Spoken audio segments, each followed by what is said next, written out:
Welcome back to the Core Restore Advent Calendar. I'm Hope Savara with Mother Trucker Yoga. Today is day 6, and we're just moving along, helping you restore your core from the inside out. That's the pelvic floor to the diaphragm, front, sides, back, inside, outside. I want you to feel where those core muscles are and see the difference, that there are better ways to strengthen the most central part of your body than just doing sit-ups. All right, today is another upright core exercise, and you're gonna need something heavy. And so whether you have a dumbbell or a weight, or you maybe have one of our 64-ounce water bottles fully filled. This is about 5 pounds. Mine is not quite filled all the way, so it's just under that today, but just something of weight, or a single water bottle, a soup can, whatever you got, just use something so that you can strengthen your core. We're gonna be focusing on the obliques today. So we have our internal obliques, which are deeper and wrap a little bit more forward. And then we have our external obliques, which a lot of people would maybe call the love handle area.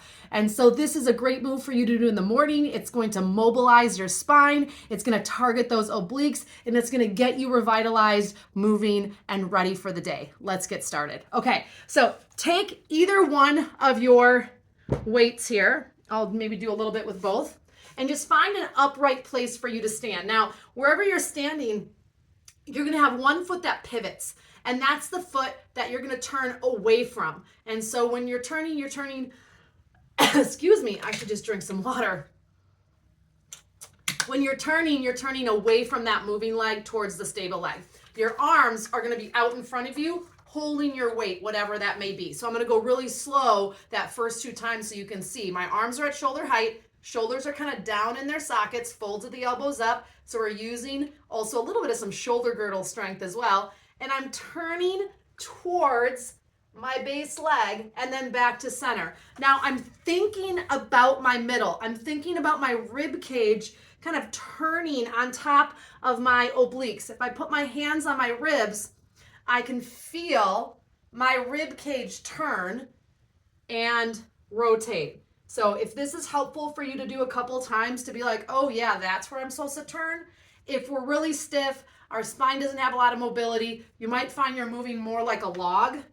And so slow down and really focus on individually moving the vertebrae, which is definitely going to be helping you, especially in those spinal stabilizers. Okay, so grab your weight, shoulders down, chest is open, front ribs are relaxed, my pelvis is in neutral. So that means pubis bone, hip bones are parallel with whatever I'm facing, the front of the truck, a wall, wherever you're at. Arms are gonna come up in front, little bend in the elbows, shoulders again down. So it's twist and center, twist and center, twist and center, twist and center. Now I can do a little bit faster if I wanted to, as long as I can make sure I'm keeping my core muscles nice and steady and stable. As I rotate, I can feel the obliques. I'm gonna maximize that rotation. How far can I go? And then back to center. Maximize that rotation. How far can I go? I really can feel that. And back to center. So you can use your water bottle. If you're using a weight, same thing. Oops, sorry about that. Arms are up at shoulder height. Rotate, rotate. And maybe you're gonna try 10 on each side. Maybe you're like, Hope, this is my new favorite movement. Feels so good on my back. I can really feel a good workout on my shoulders. Maybe you're gonna try 20 on each side. Maybe you're gonna go for the gusto and you're gonna do 50 on each side. And you, my friend, then have done 100 reps of a oblique engaging exercise that mobilizes the spine, builds awesome shoulder strength, and more importantly, helps you restore your core from the inside out. It doesn't have to be complicated exercises. No, you don't need to go to the physical therapist. And more importantly, when you actually do the moves, that's when you benefit the most. Remember, it's about the little things. It's about the small, simple changes that lead to the big results in your life so that you, my friend, can feel good again. Make sure you let us know what you think about this video. Let me know what you've thought about it once you've done the exercise, and I'll see you again tomorrow. Bye.